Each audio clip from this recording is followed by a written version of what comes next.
우리가 사는 모든 환경 안에는요, 병원체가 놓여져 있고요. 우리는 그래서 병원체에 노출된 환경에서 살고 있어요. 병원체가 체내로 들어오는 것을 막아주고요. 또한 체내로 병원체가 들어올 경우 우리 몸은 그 병원체를 인식을 하고 그 병원체에 대해서 몸을 보호하는 방어 능력이 있죠. 이를 방어 작용 혹은 면역이다라고 표현을 해요. 이런 방어 작용은요, 비특이적 방어 작용과 그리고 특이적 방어 작용으로 나눌 수가 있는데, 비특이적 방어 작용은 태어날 때부터 가지고 있는 선천적인 방어 작용이라고도 표현하고요. 병원체의 종류에 관계없이 언제나 우리 몸에서 신속하게 일어나는 반응이 되죠. 이런 비특이적 방어에는요, 피부 점막 반응, 식균 작용, 염증 반응으로 나눌 수 있고요. 특정한 병원체에만 존재하는 특정 부위가 있는데요. 이 특정 부위를 인식해서 나타나는 반응을 특이적 방어라고 해요. 특이적 방어는요, 비특이적 방어 작용이 일어나고 나서 서서히 일어나는 반응이 되는 거고요.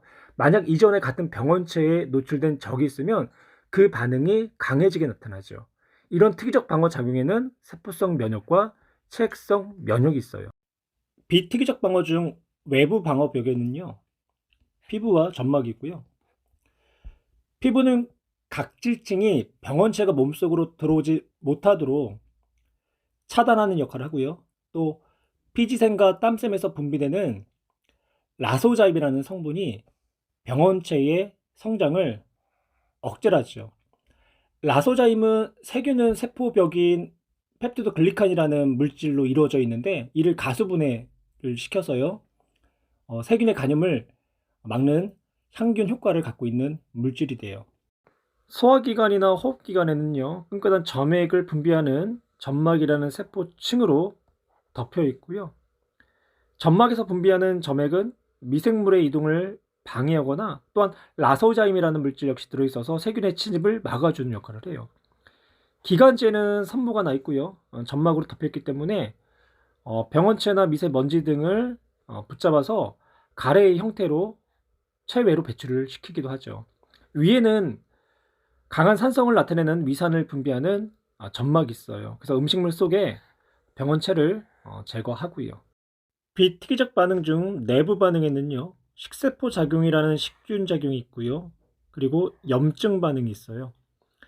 병원체가 피부를 통과하거나 호흡기관이나 소화기관을 통해서 체내로 침입을 하게 되면 백혈구의 일종인 대식세포가 병원체를 세포 안으로 끌어들여서 분해하는 작용을 하게 되고요. 이때 병원체를 제거하는 동시에 병원체를 인식하는 중요한 작용을 하죠. 그리고 이 병원체를 보조 T 림프구에게 제시를 하는 역할 또한 해요. 염증 반응은요, 피부나 점막이 손상되어서 병원체가 체내로 침입하게 되면 그 부위가 빨갛게 부풀어 오르면서 열도 나고 아프거든요.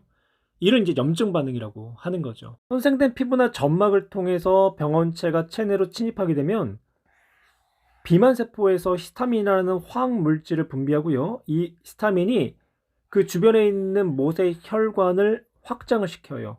그러면 많은 양의 혈액이 흐르게 되고요. 혈관 벽을 이루는 세포 사이의 틈이 넓어지게 되면서 백혈구가 쉽게 혈관 벽 밖으로 빠져나갈 수 있죠. 그 결과 상처 부위에 식균 작용하는 대익세포가 많이 모이게 되어서 병원체를 쉽게 그리고 효과적으로 제거할 수 있죠. 특이적 방어 작용에 앞서서 몇 가지 용어를 살펴볼 텐데요. 첫 번째는 항원이라는 용어예요. 항원은 외부에서 체내로 침입한 이 물질로 인해서 항체를 만들도록 하는 물질들을 통틀어서 항원이라고 하고요. 항원은 그 사람이 가진 단백질의 종류가 다른 단백질의 경우가 대부분인데, 때로는 당이나 핵산 등의 고분자 화합물이 항원으로 작용하기도 해요. 항원에는 병원체, 그러니까 바이러스, 세균, 곰팡이 등이 될 수도 있고요. 또한 사람에 따라서 먼지, 꽃가루 등이 항원으로 작용하기도 하지요. 그 다음 항체라는 용어에 대해서 살펴볼 텐데요. 체내로 들어온 항원에 대항하기 위해서 만들어지는 물질을 항체라고 해요. 항체는 그 Y자 모양의 감마 글로부린이라는 단백질로 이루어져 있고요. 항원 결합 부위가 두 군데가 있어요. 그래서 그림에 보시면 여기와 여기, 그리고 항체 종류에 따라서 항원의 결합 부위의 구조도 다르게 나타나지요. 다음은 항원 항체의 반응, 그리고 반응의 특이성에 대해서 이야기를 나눌게요. 먼저 반응의 특이성에 대해서 이야기를 나누면, 항체는요, 항원과 결합하는 부위가 두 군데가 있었는데 그 두 군데의 항원과 결합하는 부위의 구조가 다르다라고 이야기를 했죠.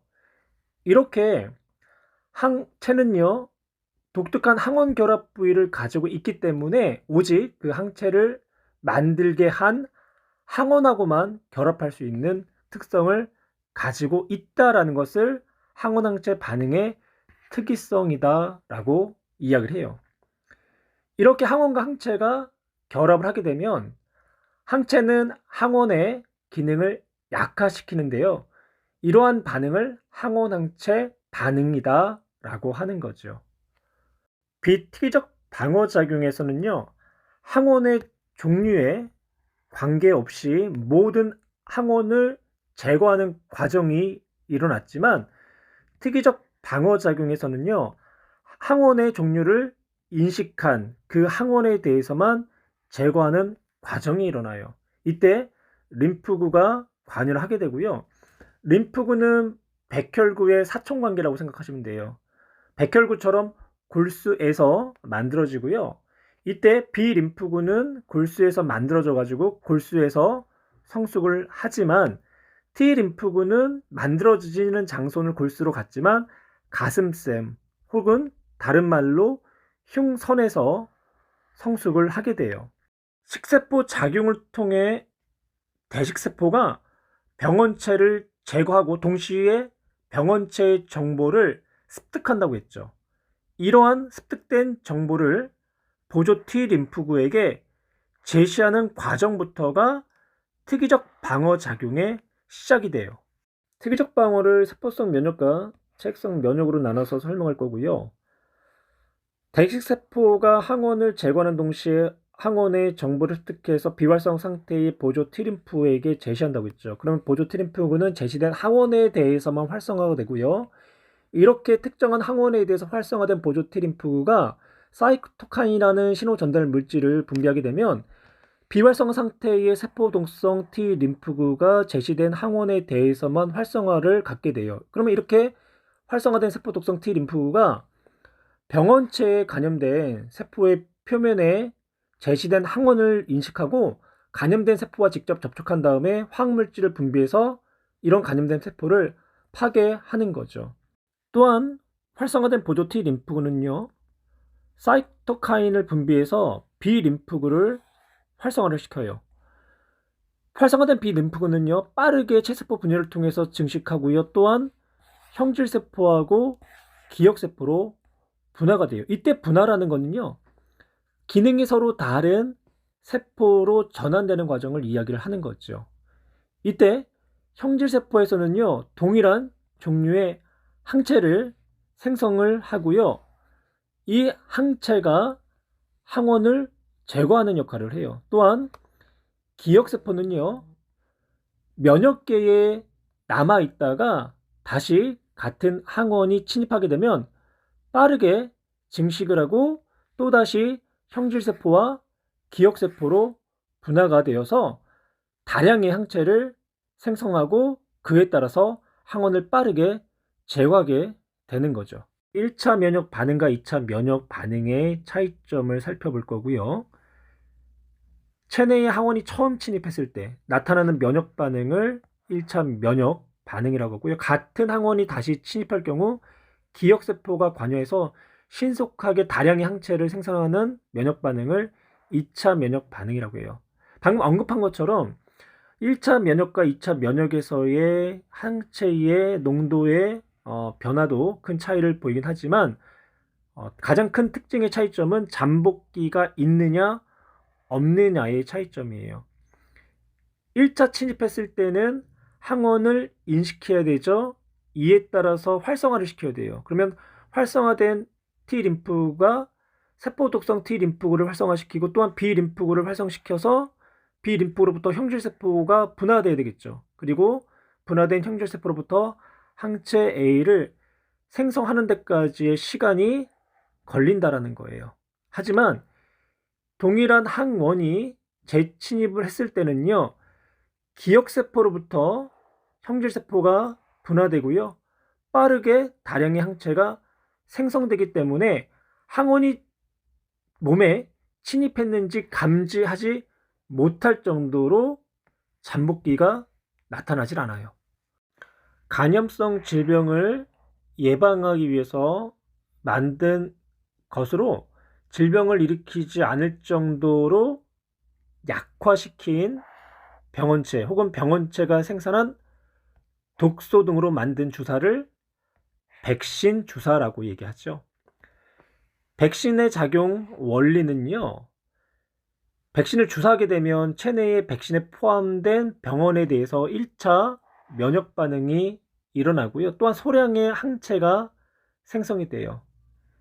이때 면역계의 그 항원에 대한 기억세포가 형성이 되어서 그 결과 실제로 해당 병원체가 침입을 하게 되면 기억세포로부터 2차 면역 반응이 일어나기 때문에 다량의 항체가 신속하게 생성되고 그리고 병원체를 제거함으로써 질병에 걸리는 것을 예방할 수가 있죠. 면역체계는 병원체의 침입에 대해서 일련의 방어체계가 되는데요. 면역체계가 약화가 되거나 오작동을 하게 되면 여러 가지 면역 관련 질환들이 발생할 수가 있어요. 그 외에 대표적인 예가 알레르기 있고요. 알레르기는 대부분 사람에게는 아무 문제를 일으키지 않는 물질들, 뭐 예를 들어서 뭐 음식물이니 꽃가루니 먼지 등이 면역계에 과민하게 반응하는 질병을 의미해요. 따라서 뭐 눈물, 콧물, 재채기, 뭐 가려움, 뭐 두드러기 같은 반응들이 나타나죠. 이걸 우리가 알레르기다라고 하고요. 자가 면역 질환은요. 자신의 세포나 조직을요. 면역계가 항원으로 인식을 하기 때문에 공격함으로써 발생하는 질병이 돼요. 대표적인 예가 류마티즘, 관절염이 되고요. 면역결핍은 면역을 담당하는 세포, 대표적인 예가 T림프구. 그러니까 T림프구가 기능이 현저히 저하되는 질병을 이야기하고요. 후천성 면역 결핍증이라는 에이즈가 있죠. 이때 이 에이즈 바이러스가 보조 T림프구를 공격하게 돼요. 그러면 체내의 보조 T림프구가 현저히 감소하거나 보조 T림프구가 다 파괴가 되면 어떤 항원에 대해서 대익세포가 항원을 제시할 때 제시받지 못하게 되고 그럼에 따라서 세포독성 T림프구에 의한 세포성 면역이나 혹은 B림프구가 분화와 증식을 통한 형질세포에 대한 체액성 면역이 일어날 수가 없게 되는 거죠. 우리 몸의 방어작용에 대한 설명. 피부와 점막은 비특이적 방어에 포함되는 거고요. 피부하고 점막은 비특이적 방어 중 외부 방어에 해당하죠. 내부 방어에는 식균 작용이 있고 염증 반응이 있고요. 특이적 방어 작용은 병원체 종류에 따라 선별적으로 일어난다. 네. 그래서 특이적 방어라고 해요. 특정한 병원체의 종류에 대해서 그 병원체를 인식하고 그에 따라서 특정 림프가 작용하기 때문에 특이적인 거죠. 옳은 내용이 되는 거고. 특이적 방어작용은 병원체에 감염된 즉시 일어나므로 감염 초기의 질병을 막는 데 매우 중요하다. 비특이적 방어작용, 뭐 피부 점막, 염증 반응 등은요. 병원체에 감염된 즉시 일어나는 반면에 특이적 방어작용 같은 경우는 병원체를 인식해야 되죠. 그리고 특정 림프구가 활성화되고 증식되고 분화되는 이런 일련의 과정들이 들어가기 때문에 시간이 어느 정도 걸린다라는 거예요.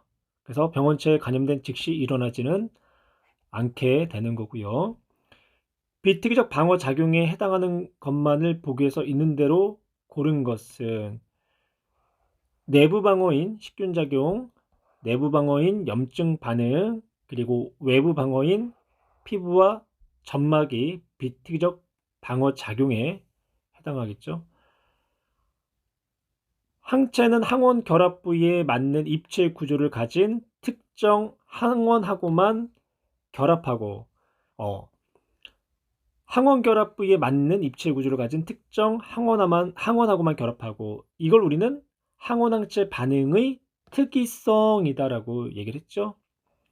4번 골수에서 생성되어 가슴샘에서 성숙하며 병원체에 감염된 세포를 직접 파괴하는, 즉 세포성 면역을 하거나 상체를 생성하도록 돕는 림프구의 종류는 T림프구가 되는 거죠. T림프구는 B림프구와 함께 골수에서 생성된 후 가슴샘에서 성숙된다라고 했어요. 그리고 B림프구는 골수에서 생성돼서 골수에서 성숙하는 거죠. 그래서 4번에 이야기하는 림프구는 T림프구다. 5번 볼까요? 특이적 방어 작용에 대한 설명. 병원체가 체내로 침입하면 대식세포에 의해서 식균 작용이 일어나는 거죠. 그 다음 대식세포가 제시한 항원의 종류를 인식하고 보조 T림프가 제시한 항원에 대해서 인식하고 B림프구를 활성화시키고요. 활성화된 B림프구는 증식하여 항체를 생성 분비하는 형질세포, 그리고 항원의 특성을 기억하는 기억세포로 분화가 되고, 백신에 대한 설명. 1번 백신은 질병 치료를 위해 체내에 주입하는 항체이다. 치료의 목적이 아니라 예방의 목적이 되는 거고요. 그리고 주입하는 항체가 아니라 항원이 되는 거죠. 따라서 옳지 않은 내용이 되는 거고요. 이때 질병 치료를 위해 체내에 주입하는 항체를 면역혈청이라고 표현해요. 면역혈청. 그래서 그 주사를 면역혈청 주사다라고 얘기를 하는 거죠. 백신은 비간염성 질병을 예방할 수 없지요. 간염성 질병에 대해서만 예방할 수가 있고요. 건강한 사람이 백신을 접종받으면 병원체가 체내에 침입해도 질병이 잘 걸리지 않는다. 옳은 내용이 있죠. 백신에 의해서 면역계의 기억세포가 이제 저장되어 있고요. 그에 따라서 동일한 항원이 침입하게 되면 기억세포에서 형질세포로 빠르게 분화가 되고 그에 따라서 다량의 항체가 생성되기 때문에 체내에 병원체가 침입을 해도 질병이 잘 걸리질 않아요. 각 설명에 해당하는 면역 관련 질환을 쓰시오. 특정 항원에 면역계가 과민하게 반응한다. 알레르기가 되고요. 면역계의 자기 몸을 구성하는 조직을 공격한다. 자가 면역 질환이 되는 거죠. 자가 면역 질환. 면역 담당 세포가 기관 이상으로 면역 기능이 크게 저하되어 나타난다. 면역 결핍이 되는 거고요. 그림과는 어떤 세균이 체내에 침입했을 때의 방어 작용을, 그리고 그림란은 세균의 침입으로 생성된 혈중 항체의 농도 변화를 나타냈죠. 첫 번째 그림을 보시면 대식세포가 식균 작용을 하고 비활성화 상태의 보조 T림프구에게 항원을 제시하는 모습이 나타났고요. 따라서 특정 항원에 대해서 활성화된 보조 T림프구가 B림프구를 분화 촉진을 시켜서 기억은 기억세포로서 면역계에 저장이 될 테고, 니은은 형질세포로서 항체를 생산했죠. 그림 나에서는요, 1차 침입이 일어났을 때는 잠복기가 있었고요. 2차 침입이 일어났을 때는 잠복기 없이 아주 짧은 시간에 다량의 항체가 생성되는 그런 농도 변화를 확인할 수가 있어요. 세포, 기억과 니은의 이름을 각각 쓰라고 했죠. 기억은 기억세포, 니은은 형질세포가 되는 거고요. 이번 가로 안에 알맞는 용어를 고르시오. 가는 특기적 방어 작용 중 체액성 면역이 되는 거죠. 항체에 의한 면역. 나의 구간 1에서 누구의 수가 감소했기 때문에 혈중 농도가 감소한다. 항체의 농도가 감소했기 때문에 형질세포의 농도가 감소한 거죠. 3. 나의 구간 2에서 기억세포가 빠르게 증식하고 형질세포로 분화됐기 때문에 잠복기 없이 아주 짧은 시간에 다량의 항체가 생성이 된 거고요. B림프군은 골수에서 만들어지고 T림프군은 가슴샘에서 만들어진다. B림프구나 T림프구나 만들어지는 장소는 골수가 되죠. B림프군은 골수에서 생성돼서 골수에서 성숙하는 거고 T림프군은 골수에서 생성돼서 가슴샘에서 성숙이 되는 거고요. 옳지 않은 내용. 보조 T림프군은 백세포가 제시한 항원을 인식하고 빠르게 증식한다. 예, 옳은 내용이 되죠. 구간 1에서는 형질세포만 존재하고 기억세포는 존재하지 않는다. 구간 1에서 B림프구가 기억세포와 형질세포로 분화되기 때문에 두 종류의 세포가 동시에 존재를 해야 되고요. 구간 2에서 2차 면역 반응이 일어나 항체가 그렇죠? 생성이 된다. 옳은 내용이 되고요.